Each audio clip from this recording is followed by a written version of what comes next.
The skinny horse did not die, but when he slowly opened his eyes, he saw Chen departing and thought to himself how sad it was, and to think that he, the dragon tribe's third prince, a fabled beast, an azure dragon, would end up like this in the end, he thought.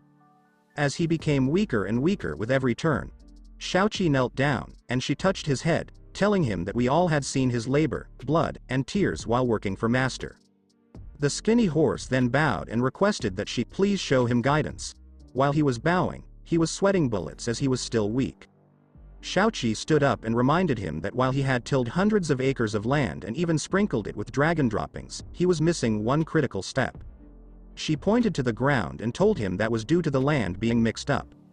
She said that only by combining the dragon droppings with the ground and allowing it to be a ferment could it be used to its full potential. And the skinny horse prepared to return to the field. The skinny horse wanted to work, but he was shaking from exhaustion. Chen returned, astonished that Xiaoqi was here, and he asked her why she was here. Xiaoqi immediately responded, saying that the skinny horse is cultivating land again, and it's so much fun, she stated. Chen encouraged her not to worry and grabbed some leaves from a tree. He told her he wanted to be a horse doctor. And because Xiaoqi loved the skinny horse, and if I killed it, she would be devastated, Chen reasoned. Chen demonstrated the drug to them. And they were all wide-eyed in shock, drooling slightly because the medicine in the bottle smelt so wonderful. In astonishment, Xiaoqi questioned him. What exactly is it? Chen informed her that he would provide naturopathic medicine to the skinny horse and observe its effectiveness. The tiny horse was drinking the medicine while he was saying this. The skinny horse began to recover and even develop muscle. He began to run, telling himself that his waist itched, his legs didn't hurt, and he had the strength to mix the dirt. He moved like a cheetah. Chen glanced at the horse, perplexed as to how the animal recovered so quickly, and he returned his gaze to Xiaoqi, saying, "The skinny horse." He paused a second later. He gave up by trying to understand what just happened and told her he would just let it be.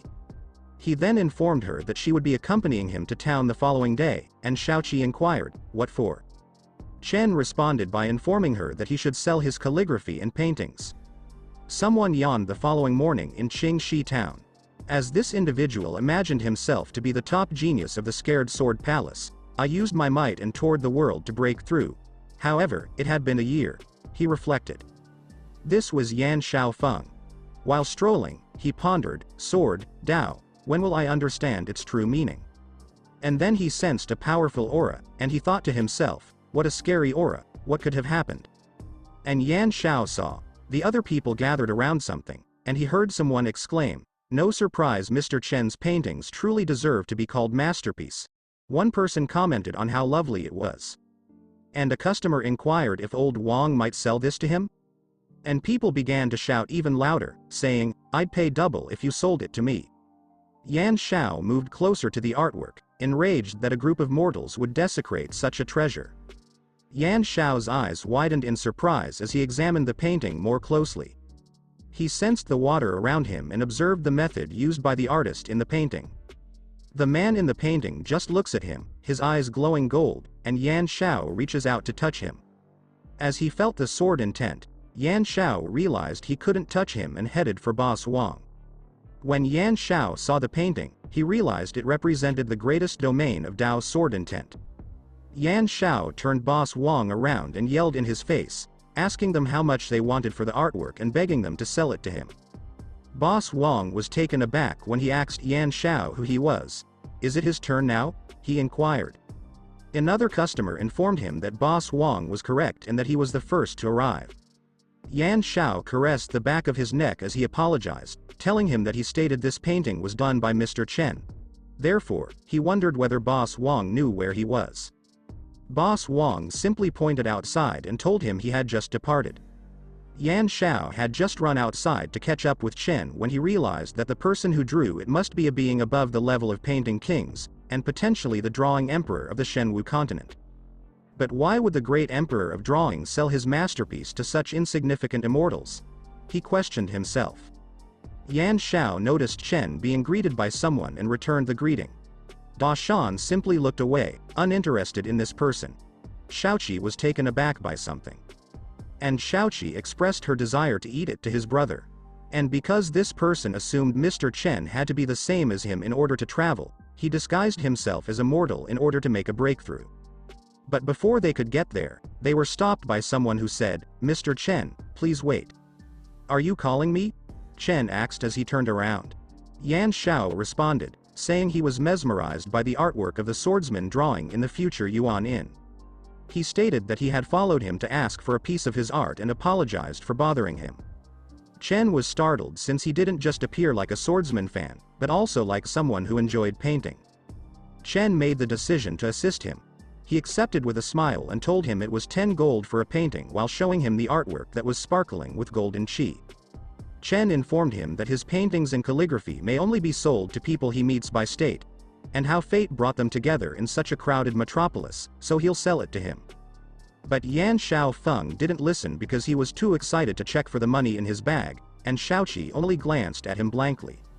Yan Xiao thanked him and handed him the money, which Chen accepted. While Chen turned away, Shaoqi glanced down at Yan Xiaofeng, thinking to herself, what a simpleton that he couldn't even comprehend Master's profundity. Meanwhile, Yan Xiao stared in awe at the painting. He unrolled the scroll to see what type of painting it was, but when he glanced at it, he didn't realize its profound meaning since he saw a bird. Yan Xiao's eyes bulged in shock as it turned into its actual form a split second later. As he pondered, Phoenix Nirvana, because he was aware that the phoenix is the Feng Wu nation's totem, he lost Nirvana and changed into a chicken. Yan Xiao became serious as he thought Chen was suggesting the Feng Wu nation has an issue and wants him to go there. He then walked away. Meanwhile, in the Cold Nation, Palace was the hidden room the Emperor was attempting to cultivate, but he was having difficulty due to a black aura surrounding him. The third princess, Xiao Zi, inquired of her mother, the Empress, as to what was happening to her father, the Emperor. She was worried about her father. The Empress responded, telling her that the Feng Wu nation had duped her father. Her mother sobbed as she described what had happened to her husband. As she mentioned Feng Wu nation, Xiao Zi was stunned. Isn't that where sect Master Yi Jinghong is going? Her eyes widened as she questioned herself. She then smiled as she realized her father and mother didn't have to be concerned. She then stood forward, confidently declaring, I recently became acquainted with a master, and the Feng Wu nation will be immediately annihilated. The Emperor was fatigued as he stared at her, and he questioned her, asking what had caused her to speak such a thing. Xiao Zi informed him that while he was unaware, Master had dispatched the Cloud Sword Sect's master, Yi Jinghong, to the Feng Wu nation. The Emperor chose to dismiss Yi Jinghong's name after learning it. His wife moved closer to him when he said this. When his wife arrived, she assisted him in getting up. He told Xiao Zi that he had decided to hand up the throne to her brother as he stood up. The Emperor stood up fully, although he struggled to stay upright because he was sweating, but he continued to speak to her, telling her that from now on, she must accept him with all her strength and not consider fighting for the crown. With a solemn tone, he stated. The Empress instructed her daughter to pay attention to his father's words. Xiao Zi smiled as she continued to inform her father that Yi Jinghong had decided to trust on Master, without even arguing. She informed them that he is now in the early stages of martial dragon development. She informed them that his lord had even given him a spiritual weapon to take over the Feng Wu nation. She then shared some excellent news with them, informing them that she has become a servant for Master and that she will remain by his side to water his flowers. When the Emperor and Empress heard this, they were shocked since they couldn't believe their daughter had done such a thing. The princess is a servant who will water flowers. The Emperor suddenly grasped his chest as if he had had a heart attack as a result of what her daughter had just spoken. The Empress was so taken aback that she could no longer speak beautifully like an empress as she yelled at her, "What master bullshit? And how can a stately princess like her serve someone else?" she inquired. Enough, Xiao Zi remarked gently. This is pointless as she unleashed her new power. She urged them to look at how powerful she had become, and the Emperor was astounded, sweating bullets that she had broken through 3 realms. Xiao Zi smiled and assured them it wasn't just her. Aunt Shui informed them that she had already passed the heavenly martial stage. She went on to say that it was rumored that the master came from the forbidden land of legends known as Earth. The Emperor was stunned once more, wondering how a master could exist on the Shenwu continent. The Empress was astounded as well, and she wondered if he was seeing what she was seeing. The emperor glanced at her and said, "This must be a powerful person. The princess is his servant." He then recommended to his wife that they greet him and invite him to protect the country. Meanwhile, Da Zhuang summoned Chen and told him to return. He then approached him and informed him that he had apprehended the smugglers. Shaoqi was perplexed as to how he had caught them. Da Zhuang replied that he went out and met two people who claimed he is some kind of monkey with noble blood, and he felt suspicious and followed them. He immediately yelled that this ruse could not fool him, and when he remembered the traffickers Chen mentioned, he joyfully told them, "I caught them." Both the strange man and the man who Da Zhuang believe are traffickers bowed politely and shouted loudly, saying, "Mr. Chen, please realize we aren't traffickers, he just misunderstood," they both stated. Xiao Bai stood in front of him, shaking his tail. Chen knelt down to let Shaoqi off his back, and he asked her what she thought and if they were the ones who abducted her. But before she could respond, Chen asked Da Zhuang, who was the one who wounded them. Da Zhuang pointed to Xiao Bai, who nodded silently in agreement. Shaoqi went to the alleged traffickers while they were discussing. Chen praised Xiao Bai and asked him a question with a smile. How did he know they were evil? Xiao Bai did not respond because he was pleased that his master had praised him, and he cheered. Shaoqi takes a careful look at them because she aspires to be like master, being modest and treating people with respect.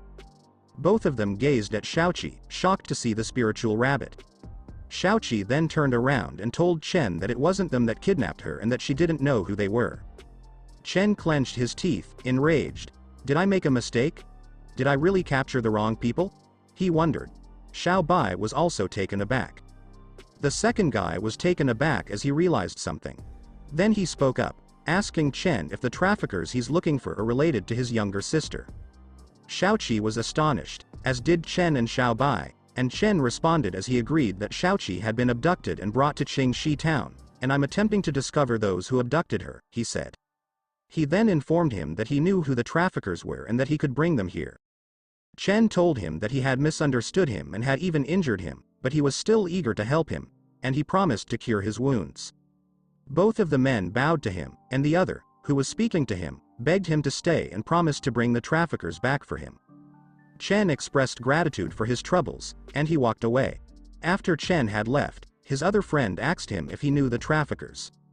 The other guy responded, saying the small girl was a spiritual rabbit, and he is afraid the secrets of the Jade Rabbit clan may have something to do with the traffickers Mr. Chen is referring to. He then told him that once he found out, he would inquire with the clan's leader. The other person was concerned when he stated that their job was to bring Hu Da Zhuang back, and that, while Mr. Chen is amazing, did you have to suck up to him? He inquired. The guy became enraged at him and yelled at him, asking if he was a pig. He informed him that Hu Da Zhuang was initially garbage with no spiritual skill and had been expelled from the clan. The same garbage reawakened the purest battle monkey sage Bloodveins. Who else in the family is comparable? He then went on to claim that while he was researching Hu Da Zhuang, he overheard him mention that Mr. Chen had always supported him, and that Chen was the one who helped him awaken his blood veins. As the second person told his companion that they would take advantage of Mr. Chen and also be able to awaken their blood veins, the males revealed their true intentions and greed. They both saw themselves as the phony Monkey King. Chen stepped out of the home and, seeing Shaoqi washing, told her to let him wash the clothes. Shaoqi, on the other hand, did not stop washing as she had told him. She did not want to be a child anymore, and she would assist him wash his clothing so that he could rest. Chen touched her on the head and told her she was very understanding and that if only there was a washing machine. Shaoqi stared at him with interest and wondered, washing machine? Chen inquired of Xiao Bai about the dog home he had given him. Xiao Bai barked happily while smiling. Shaoqi was wide-eyed as Chen smiled at Xiao Bai, wondering if this was a quest that Master had assigned her to find this thing called a washing machine. Chen began to finish building the doghouse, and his carpenter god power was triggered. The horse was wide-eyed. Da Shan closed his eyes as he sensed Chen's power, and Xiao Bai simply smiled, delighted that his master was building him a doghouse. The bird wondered why his master had only given him a house and not him. The demonic ant concurred, wondering if Xiao Bai was the favorite. When Xiao Bai heard them, he grinned and said, "Of course, it's because today I have the upper hand. I used to be able to act cute. But, with Shaoqi in the way, I'll have to find another means to catch Master's attention, he explained. And today, he said he bit those 2 monkeys, referring to those with the power of the Monkey King, but he continued telling them that Chen gave him the position of watchdog, so naturally I could be the favorite, he said. The skinny horse spoke up solemnly, stating that Master's thinking is incomprehensible and that he, too, must think carefully and do other things instead of plowing the soil to earn a Master's attention. Da Shan agreed, adding the small dragon is correct, and he, too, has ways to help Master. The bird and the ant both agreed. Chen completed the construction of the doghouse. Xiao Bai hurried inside, thinking that this doghouse is so comfy that he won't have to cultivate because spiritual energy is following him inside, and he can even break through his slumber. Chen smiled, glad that Xiao Bai saw him enjoying the doghouse, while Xiao Bai was rolling about in delight. Xiao Bai suddenly froze, stood up, and became solemn. The third princess, Xiao Zi, and her family entered, and Xiao Zi smiled and informed Chen that she and Aunt Shui had returned. Xiao Bai instantly laughed at the Emperor and Empress. He used some of his power while doing so. The Emperor and Empress were perplexed as to why the dog was approaching them. The Emperor was stunned, his eyes bulging, and he wondered why there was a wailing unclean dog. When Xiao Bai reached the Emperor, he bit him very painfully, causing the monarch to scream in anguish. Chen screamed in shock, wondering why he was biting their acquaintance. Is Xiao Bai rebelling? He asked himself. After saying this, Chen asked the Emperor whether he was okay. The princess intervened, telling him that everything was great and that her father was strong, and Xiao Bai simply smiled joyfully. Chen rubbed the back of his head as he told them to talk inside. Xiao Bai was relieved that the master didn't blame him, and he assumed Chen had high hopes for him as a watchdog. Xiao Bai became resolute, declaring that he must remain vicious. When the Emperor saw the doghouse, he inquired, "Is this a doghouse?" When the Empress saw how well crafted the house was, she was taken aback. The Emperor was appalled that he desired to sleep in it. The Empress trembled, frightened that her husband intended to sleep in a doghouse, and she yelled at him to calm down. Chen then informed Yin Shui and Xiao Zi that he would go right to the point. He mentioned this while offering them tea. Chen said that their new duty will be to care after the livestock, and their pay will be 3,500 copper coins plus accommodation. He then asked if they were okay with it. They both agreed, saying no problem, and the Emperor drank his tea while they talked. He was amazed that this tea was magnificent when he drank it, and his injuries were entirely cured as all the darkness that was in him went, and the tea began to glow gold, and the Emperor realized that he had made a breakthrough. While that was going on, Chen handed Yin Shui and Xiao Zi a grass-cutting tool and told them to take it. Both Yin Shui and Xiao Zi noticed how powerful the grass-cutting tools were. Xiao Zi smiled and informed him that she had to send her parents back because her house was quite far away and that she would return at night. Chen smiled and assured her that everything was fine. Xiao Zi walked quickly for an unexplained purpose. The Emperor questioned her, saying, "Why is she in such a hurry to leave?" The Empress was also concerned because she suspected something was wrong. The Emperor then shouted that they would have enjoyed a meal. Xiao Zi cut him off as she turned around and yelled angrily at him, "Because Master is angry at me," she said. The Empress smiled uneasily and informed her daughter that Chen had given her a gift, and she wondered how he could be furious at her. Xiao Zi sobbed as she explained that before the Master promised, she would water the plants, but now he ordered, "Take care of the livestock." Chen gave Yin Shui a soul weapon, and I received a spiritual weapon, she explained. She sobbed even more, wondering what he would do if he wasn't upset at her. The Emperor yelled at her, telling her that even if the Master was upset, she couldn't blame them because he had previously informed Xiao Zi that he always respected the Master. Xiao Zi was enraged, yelling that he only respected him in his mind, not in his heart. The Empress was perplexed, wondering how Master knew. "Can he read people's minds?" she inquired. Xiao Zi responded, saying, "Of course. Master's words are always profound, and you guys disappointed me," she said. Her mother tried to console her, telling her not to be unhappy, and that the fact that the Master allowed her to stay meant that he wasn't really furious, and that he was simply watching over us, she stated. Xiao Zi was astounded that her mother could understand the Master. The Empress then informed them that the Master had animals in his yard who did not require somebody to look after the lawn. As she continues to tell them that it indicates Master wants her and her husband to bring more spiritual beasts to atone for their crimes, they become more convinced. The Emperor then told her wife that they were going to the unending sea. Shaoqi, who was swinging, grinned brightly and said, "There's a great vine sprouting on the soft green ground." When Dragonvine heard this, he wondered if his lord wanted him to transform into a grapevine. He smiled as he pondered. Chen sighed as he realized it had been 21 days, and Yi Qingwu had still not returned a present. He then asked himself if he had been rejected. His eyes widened as he noticed something ahead. His eyes bulged in surprise as he saw hundreds of people approaching him, and he exclaimed, "What is going on?" Qing Potion greeted his master and informed him that he had recruited 100 people for him. He continued to inform him that he had explained the situation to everyone and that they were all willing to do what he said, as all 100 people were assigned to work for the master. Chen congratulated him, saying he was highly dependable, but Chen was still perplexed as to how he could even recruit this many people. Qing Potion only smiled and rubbed the back of his head.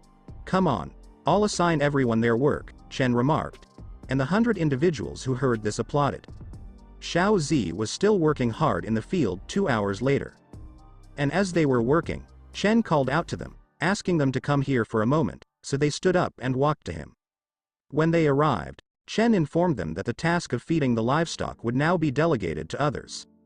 And, as he held the equipment for the job, they will proceed to the yard and sweep the floor as well as water the plants. When Yin Shui and Xiao Zi gazed at the tools, they were taken aback by the qi that surrounded them. Both Yin Shui and Xiao Zi stared at each other, surprised that they had gotten another job, and Chen thought to himself that it should be the heart work. The ladies can do their basic jobs, he thought. After Chen went, both Yin Shui and Xiao Zi rejoiced, and Yin Shui exclaimed, "Master expects me to sweep in every direction. Master expects me to water the mountains and rivers," Xiao Zi thought. "Watering the mountains and rivers, nurturing all things," said Xiao Zi softly. Yin Shui smiled as she told Xiao Zi that only the queen is qualified to perform such a vital work, and the master must be confessing to her. Xiao Zi reddened and said, "Don't say such nonsense." When Chen's pet heard what Yin Shui said, they approached, and Xiao Bai clapped with his paws, and Yin Shui and the skinny horse bowed, as did Dashish, because they all assumed Xiao Zi was the master's wife. Xiao Zi advised Xiao Bai that they are aware of the situation and should disregard it. They shouldn't say whatever they want if Chen doesn't make it public, understand? She stated. Xiao Bai simply agreed as his eyes smiled. After the dogs had all gone, Xiao Zi pictured herself with Chen, and Chen told her that she was the only lady who could stand by his side. And she began to become a little greedy as she reminded herself that she had not come here to be master's maid. She believed it was her destiny to accompany her master to rule the world. Her greed was eventually revealed when she pictured herself holding a planet and thinking that only power could make her feel noble and joyful.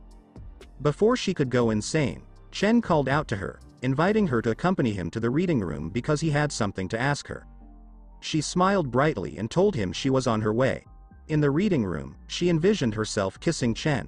She blushed and said, "That's too early." She smiled, thinking that the master's strength was unfathomable. She reasoned that the world would undoubtedly be dominated in the future. She imagined herself as the mistress of the person who would dominate millions of people if she performed the deed today.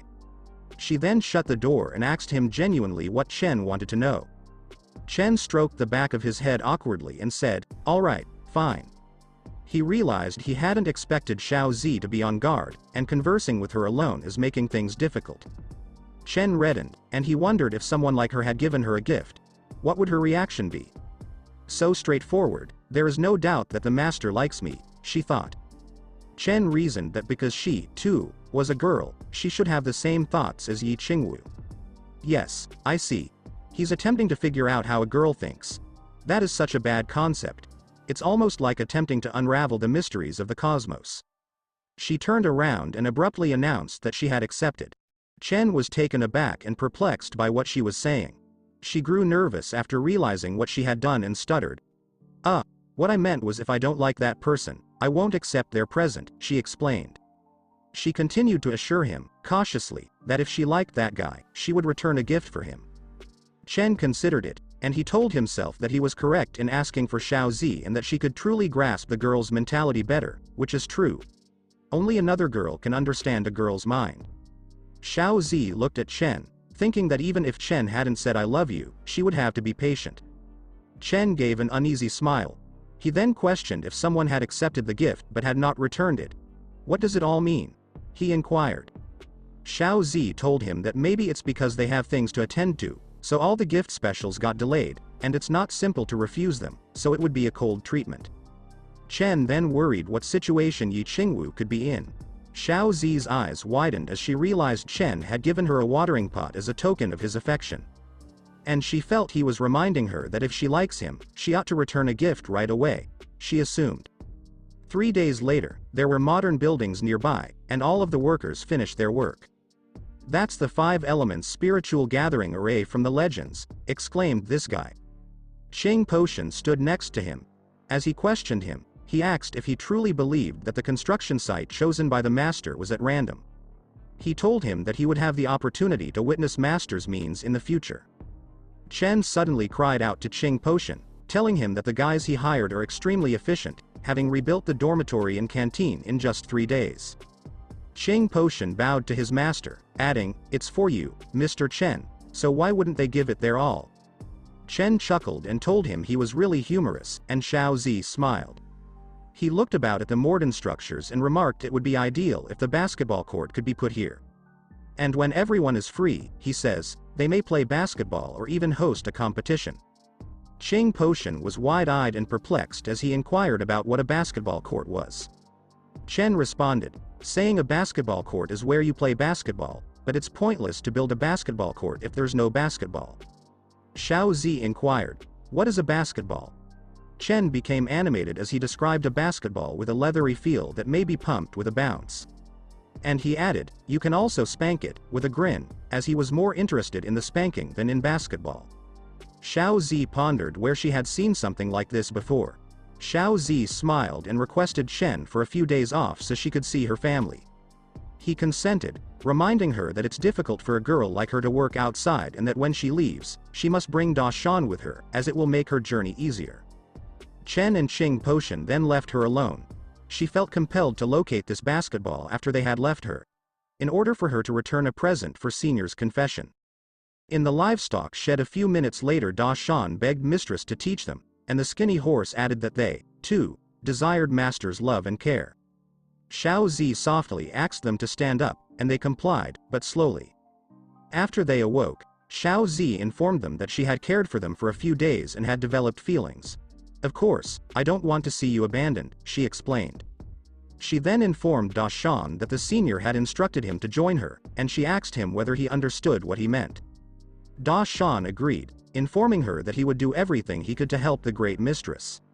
Xiao Zi then told them that her master had instructed her to seek down a treasure, and based on its description, it had to be the lustrous pearl of legends. Knowing exactly what it was, the horse was astounded that it was the lustrous pearl. Xiao Zi informed the skinny horse that they were an ancient beast. She then asked whether she knew where it was. The skinny horse said that the treasure is the black tortoise clam, and the dragon clan has been looking for it for thousands of years. He smiled, pleased that it had been proven that it was in the chilling nation. When he met the master, he was likewise on the lookout for the lustrous pearl. As Xiao Zi petted his head, she recommended he tell her more about the lustrous pearl. The skinny horse consented, claiming the dragon tribe had a picture of the lustrous pearl that he could show her. Now that I think about it, the lustrous pearl appears to be suspicious. Something came out of the skinny horse's mouth. She was astounded to see the image of the lustrous pearl. She said, let's go, after seeing the lustrous pearl. And she waved to the skinny horse, telling him he was a huge help and that she couldn't have done it without him. Yi Jinghong was floating in the air over Fengming Nation Imperial City. He yelled that Master would eventually take the world, and he encouraged them to surrender as quickly as possible. He yelled once more, when are you going to answer? A dark mist began to form, saying in a demonic tone, what crap Master, and he had never heard of him. Yi Jinghong yelled at him, informing him that his master was from the forbidden land known as Earth. And he's ignorant, of course, because you've never heard of him, he snarled. Yi Jinghong became concerned as he pondered what this foreboding fog was and why there was such a strong demonic aura. The dark cloud began to react as he warned him in a demonic tone that even if he caused trouble with that little weapon, the master he spoke of is just average. Yi Jinghong utilized his might and the power of the Ho to yell at him, "How dare you disrespect master?" He then yelled, "Die." As he pushed back the dark cloud, Yi Jinghong yelled in wrath. The dark fog caused a tornado, and Yi Jinghong was perplexed as to what was going on. And the dark cloud attacked him, and Yi Jinghong coughed up blood as he did so. And he fell to the ground, landing violently. The dark cloud smiled wickedly as he advised him that he return to the Zhu Xian palace while he could. Instead of being in pain, Yi Jinghong relaxed as he talked calmly to the dark cloud, adding that although he didn't know what Zhu Xian palace was, this had to be expected by master, he said.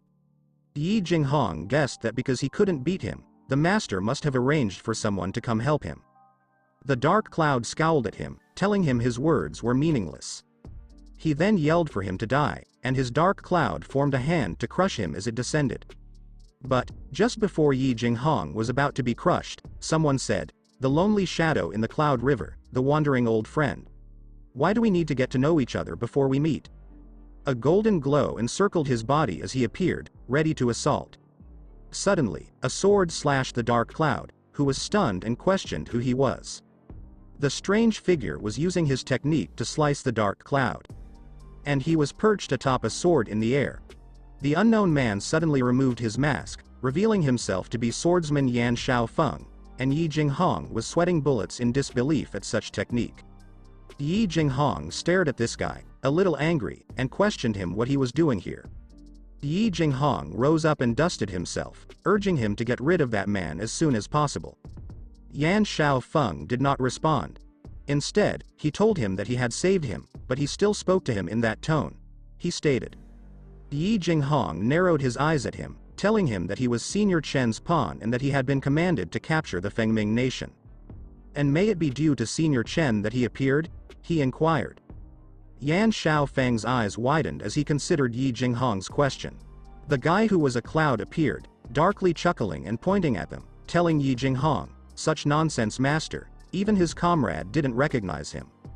He was about to chuckle again when he was stopped by a blade in front of him. Yan Shao, still wide-eyed, inquired if he was referring to Chen from Qingxi town. Yi Jinghong agreed, telling him that he guessed master's plan correctly as he rubbed his mustache. And quickly, Yan Shaofeng knew what to do as his eyes glowed gold, stating, "The drawing told me that Fengming nation is in trouble," and he prepared his attack. Many swords fell on the unknown Dark Lord as he realized this man was going to murder him. All the swords struck him, but before he died, he yelled, "Just wait for the endless revenge of their Zuxian palace." After the Dark Lord died, Yan Shaofeng made all the swords around him vanish. All the elders of the Fengming nation came out, bowing and declaring their willingness to surrender to the master. Yi Jinghong chuckled and told them that their vision wasn't awful. Yi Jinghong introduced himself to Yan Shaofeng with respect, informing him that he is Master Chen's frontline for conquering the world. Yan Shaofeng simply smiled and greeted Yi Jinghong before introducing himself, telling him his name is Yan Shaofeng and that he had come to assist him with the senior's instruction. Yi Jinghong and Shaofeng were walking along when Shaofeng told Yi Jinghong that the individual claiming to be from the Zuxian reminded him of the demonic sect from the legends. And he is concerned that this world will not be peaceful. When they reached Chen's place, there were hundreds of people working, and Qing Potion recognized him and remarked, "You're finally back." Qing Potion was taken aback, and he questioned whether this was the person he had hired. Yi Jinghong agreed, although he was startled that Qing Potion had already reached the top martial dragon level. Qin Potion then whispered to him, telling him that his lord was dissatisfied with his and Yi Qingwu's efforts. Yi Jinghong was taken aback when he heard this. Qing Potion recounted to him that master had continuously asked him when Yi Qingwu would return throughout those few days. Yi Jinghong expressed his dissatisfaction with her failure to complete her task. Yi Jinghong sighed, thinking to himself that Yi Qingwu needed to work more or he wouldn't be able to defend her. There was a tree in the Forest of Disillusionment that resembled the God Tree from Naruto but had its unique design. Lin Xiaoyan, the guy from the first episode who had his power returned by Chen, was straining to climb out of the tree. A few minutes later, a small piece of the tree hit the sword, and that same peace after the tree dissolved, which astonished him. Lin Xiaoyan remembers receiving this sword from a child he had never met. It was just a kid looking to trade for sweets, nothing more, nothing less. Lin Xiaoyan, on the other hand, thought it was all planned by Master as he used the sword to get out of the tree. Meanwhile, Yi Qingwu was taken aback by the abundance of cloud cicada wings. She then told him that if she could take them all, she would be able to redeem herself for Master. Huang Xiao explained to her that they hadn't been attacked by jade silkworms on the journey because of the cloud cicada wings. Yi Qingwu and Huang Xiao were both amazed when the mystery thing in the tree illuminated and unleashed a powerful aura. This was the colorful jade silkworm. And it said in a dark tone, "You human dare trespass into the jade silkworm's territory," he yelled for them to die. But before it could strike, Yi Qingwu said, "How can there be a mutant colorful jade silkworm?" Huang Xiao did not respond as he planned his own strike, ready to attack. Huang Xiao advised her to retreat. However, a barrier appeared to shield them both before the silkworm could attack. When the silkworm's attack hit a barrier, it just bounced off. The barrier began to dissipate, and Yi Qingwu inquired, questioning Huang Xiao, what was going on. Huang Xiao responded, informing her that the cloud cicada wing was protecting them and that they could only wait and watch. Before he could say anything else, Huang Xiao was stabbed in the chest, and Yi Qingwu screamed in shock. "Do you believe my people's relics will halt my attacks?" As the silkworm seized Yi Qingwu, he told them that they were naive. As she was unable to move, the silkworm informed Yi Qingwu that she was the next victim. Yi Qingwu became depressed since she hadn't completed Senior's mission, and he assumed he was disappointed in her. Huang Xiao died for Senior, and now it's my turn, she reasoned. Lin Xiaoyan saved Yi Qingwu from death by cutting the silkworm in half before it could kill her. But he didn't die, he thought to himself, how can a sword cut his colorful silk threads? Then he noticed the sword, and he realized it was the cold steel divine wood. Lin Xiaoyan assured her not to be concerned as he introduced himself, explaining that Master had sent him to assist her with the job. Even the Jade Silkworm clan is no match for them with this sword given by Master, he replied. Yi Qingwu stroked the jewelry Chen had given her, realizing he hadn't abandoned her. She then asked herself, how could I belittle myself? The silkworm calmed down after telling them that he had inadvertently offended an expert. He then begged them to spare his tribe's people, as he was afraid he and his tribe would be massacred. Yi Qingwu reassured him that they were only here for the cloud cicada wings and would not harm his clan. But before anyone could do anything, someone spoke up, saying, to think that a wooden sword can be a silkworm's weakness. He even used his power to steal Lin Xiaoyan's sword. The old man then seized the sword from Lin Xiaoyan, who was shocked that the blade had been taken from him. Yi Qingwu and Lin Xiaoyan both looked to the side to see who had taken the sword. Lin Xiaoyan yelled that this was a treasure that Master had given him, and if he dared steal it, Master would not let him off the hook.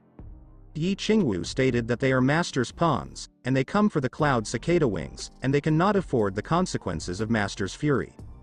The elderly man mocked them, saying, Master that, you always talk about him, but tell me who he is, he inquired. Yi Qingwu yelled at him, informing him that Master's is a powerhouse from Earth.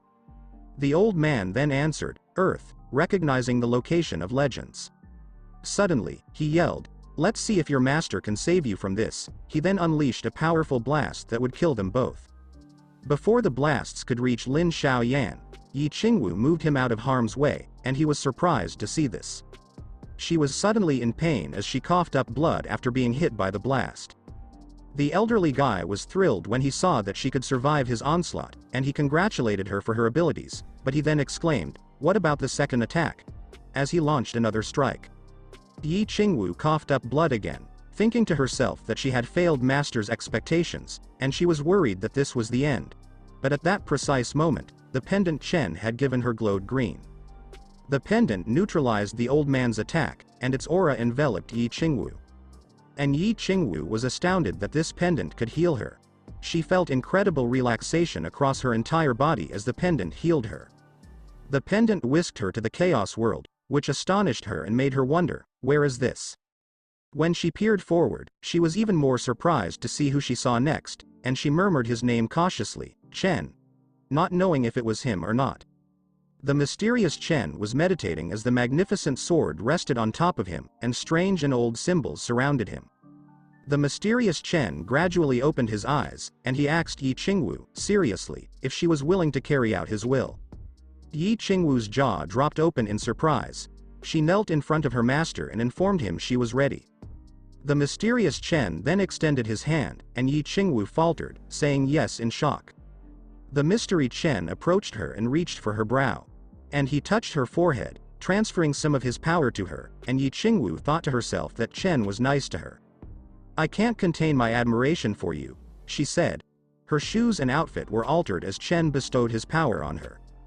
There was a flower beneath her once she had fully transformed, indicating that Yi Qingwu had truly blossomed into a powerful and attractive woman. Lin Xiaoyan was even more taken aback when he sensed a frightening aura emanating from her and found himself unable to breathe. And he stuttered, realizing that she had descended, and the elderly man was terrified, feeling the great power. Chen was probably correct. When Chen initially encountered her in the first episode, he felt she looked like the fairy in the painting, and now she has genuinely become a fairy from Chinese mythology. And he thought it was all over since he was sweating bullets. Yi Qingwu simply stared at him coldly and told him she wanted his life as an apology for his faults. And he died in such a horrific way that the author didn't even bother drawing it. The silkworm and the other silkworms were shocked and horrified by such a gruesome death, and the new power of Yi Qingwu, the leader of all the silkworms, thought to himself that he had to adapt in front of such a strong person, and for the sake of his tribe, he could only surrender and beg forgiveness. Lin Xiaoyan was then commanded to rise by Yi Qingwu. "You and I are both pawns of Master Chen. Do not kneel in front of me," she said.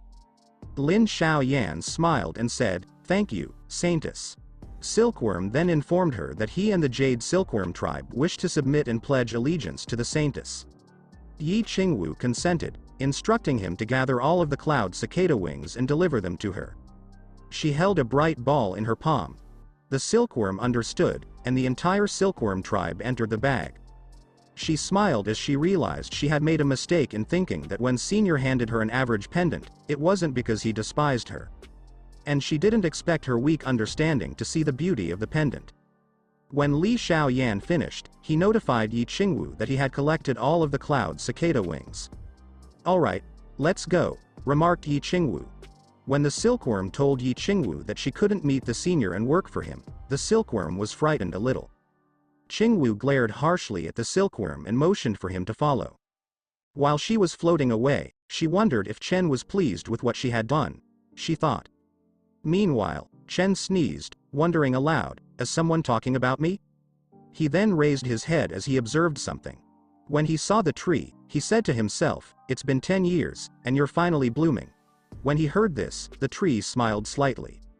He watered the vine in the tree while smiling at the tree and dragon vine, unaware that he was doing so. Chen smiled as he stated that this was a high-quality tree. "I'll be able to sell it once it bears fruit if I can't eat them all," he said. The ancient tree was pleased that his master had high hopes for him as a great tree. Chen remarked to himself that it was as if a spring breeze had arrived overnight, like millions of pear trees flowering. How wonderful. At that point, Yi Jinghong appeared and informed Chen that the land had been cultivated, but no one understood how to construct the greenhouse. Chen said that the greenhouse isn't urgent and that he should get a few men to help him build trellises for the big vine so that it can grow fruit. Yi Jinghong said, "I see." They didn't know the elder tree was listening to them, notably Chen, while they were conversing. He then laughed and yelled that he understood. He responded, "Bloom pear blossoms and bear pears, and this is the expectation master has for me." Chen smiled, holding a wooden box, and stated, "My luck today is good," saying that his old tree had blossomed. Chen then stared at the tree, perplexed as to why a willow tree was blooming. The elder tree was also perplexed, wondering aloud, "Is it possible that I misunderstood Master's meaning?" He immediately turned to Shaoqi and asked, "Auntie, quick help me," to which Shaoqi simply smiled. Shaoqi grew annoyed when she told Emperor Qing that she was a junior and that it irritated her that he called her that. She then told him that she had been ignorant in the past but that she could not be like this in the future. Shaoqi then approached Chen, who was busy with something, and Chen looked up to see what she wanted. Shaoqi then informed Chen that this was no ordinary pear tree but rather a golden tree. Chen was taken aback by what Shaoqi said. Shaoqi went on to say that the fruit produced is like gold and wonderful. Chen was surprised hearing this, and the elder tree smiled when he heard this. Meanwhile, Xiao Bai angrily slapped himself. "Oh?" The ant said, "Are you slapping your face?" He then asked if he wanted him to assist him with that. Xiao Bai grew enraged as he transformed, and he growled as his aura surrounded his body. The ant also transformed, and his aura surrounded him, and he snarled. "Huh, guys, I noticed far too late that this image isn't part of the manhwa, but it's still quite great, anyway." Chen was walking when he noticed the folks Yi Jinghong had hired were outstanding since they were willing to face challenges and love to work. Chen approached Yan Xiaofeng and informed him that he was the one wanting to buy a picture for 10 gold coins. He then wondered why he was working here. Yan Xiaofeng responded by informing him that life has recently become difficult, and since Uncle Yi was looking for staff, he opted to work. Chen then told him that because he enjoys painting so much, he can help him tidy up his artwork. Yan Xiaofeng agreed that he could assist him in cleaning up his artwork. They entered the chamber where all of Chen's paintings were, and Chen explained that these paintings had been opened to dry and placed here, but Yan Xiao wasn't listening as he was looking around. Chen was wondering where Yan Xiaofeng was when he noticed he wasn't listening. But when he turned back, he spotted Yan Xiao, who was excited and had a wild smile on his face, and he gave him that look and told him, "What an art nerd." While glancing around, he noticed a painting with an aura around it. Yan Xiaofeng was transported to another realm, where he observed a man making and sculpting a sword in a painting. A whole 10 years not training in a sword, but only by sharpening. After that the man in the painting released his power. This was the realm of being one with the sword. Yan Xiaofeng then bowed, informing Chen that he had suddenly realized that he had unfinished business, and he wondered if it was okay, if he might excuse himself for a while. Chen was taken aback but agreed, ordering him to go about his business. While he was departing, Yan Xiaofeng was silently crying, thinking Chen was using his calligraphy to tell him that if he wanted to be a top-tier swordsman, he couldn't only practice his sword in the nameless mountain to cultivate. And he thought he needed to use his sword to conquer and shape himself. Chen smiled to himself, thinking that fanatics couldn't keep it together. Meanwhile, the Prince Zhao Tai accused Xiao Zi of conspiring with Zhao Song to assassinate the first emperor. He has put Zhao Song under pressure to pick a date for his death so that she will also be apprehended. Da Shan then inquired if the great lady desired him to push Prince Zhao Tai away. Xiao Zi said there was no need. She then yelled angrily at him, calling him a lowly prince attempting to rebel. She then asked him who had given him the courage to do this. General Li Jinye of the Zhen Nation warned the princess not to come bearing harm. Xiao Zi looked at him, puzzled as to how that idiot Zhao Tai had gotten the throne. Zhao Tai smashed his hand against the throne and sprang up hastily, shouting, "Arrogant," and she should address him as Prince Regent. The prince immediately spotted Zhen Nation's General Li Jinye and moved so quickly that he left an after image and gently told him to seize the throne. Xiao Zi suddenly realized why he hadn't practiced in the party in government for years. She remarked, "You were supporting this trash for years. And the person who really wants to be emperor is him," she explained. Li Jinye, the general of the Zhen Nation, simply smirked. She gave him a chilly stare. She informed him that now that everyone had arrived, it was time to resolve this. The emperor replied, saying it was up to her. When Xiao Zi snapped her fingers, a powerful wave rushed over everyone. Li Jinye was astonished and afraid as he yelled how it was possible and she's a powerful one, and the prince was on the floor as he felt the pressure on him and everyone else. Everyone else felt the pressure of power as well, and they all yelled what was going on within as they were all on the floor. And this person, who I'm not sure how to characterize but who was wearing purple clothes, shouted so terrifying. The door swung open unexpectedly. Xiao Zi and Da Shan emerged, and Da Shan proclaimed the third princess to be empress. And all the elders bowed while shouting, "All hail the empress." While Xiao Zi and Da Shan were standing outside, General Li Jinye, Prince Zhao Tai, and everyone else inside were killed. Before her father left, Xiao Zi informed the elders that he had already determined that the fifth Prince Zhao Song would be made emperor, and that they must immediately free him and fix a date for his enthronement. She then declared coldly that the chilling nation would now be subject to the master of the nameless peak. The old man in purple was shocked and perplexed that the fifth prince had been crowned. The second old man inquired as to the location of the nameless summit. "What master?" said the old guy in purple robes, "and how come they haven't heard of him?" The elders all bowed once more, and they all spoke at the same moment, declaring they would follow her orders. Xiao Zi didn't care what they said since she was thinking to herself, what's the point of being a mere empress of the chilling nation? And it's better to be senior's mistress and dominate the world. This is unbelievable. She renounced her title as empress. I'm not sure if this is crazy or anything more. What are your thoughts? Do you think this is insane? After they finished, they walked to another location, and Dashan asks, so this is the lustrous pearl that has been in the chilling nation shrine the whole time? Xiao Zi then clutched the lustrous pearl in her hand and told Dashan that she had seen it before, but she didn't anticipate it to be the legendary lustrous pearl. Xiao Zi began to bounce the lustrous pearl, smiling, and said, with senior's description, and this must be it. Da Shan then stated that they could use this lustrous pearl as a gift to return to senior, and he would be overjoyed. When the time comes, the senior will reveal whether or not his mistress will be hidden. Xiao Zi smiled warmly and said, he's right, and they should hurry back. Meanwhile, Chen had just done something while standing alone and contemplating. And Chen wondered where Yi Qingwu was and when she was going to return. He thought to himself. Is she a goddess? A worker exclaimed in astonishment. The other one got delighted when he claimed it had to be Yi Qingwu. Chen then glanced back, intrigued as to who they were discussing. And when he saw Yi Qingwu approaching him in all her glory, she informed Chen that she had returned. She is still concerned that Chen is dissatisfied with her. Chen was taken aback when he saw her and flushed as he hesitantly stated her name, unsure if it really was her. That's all for now.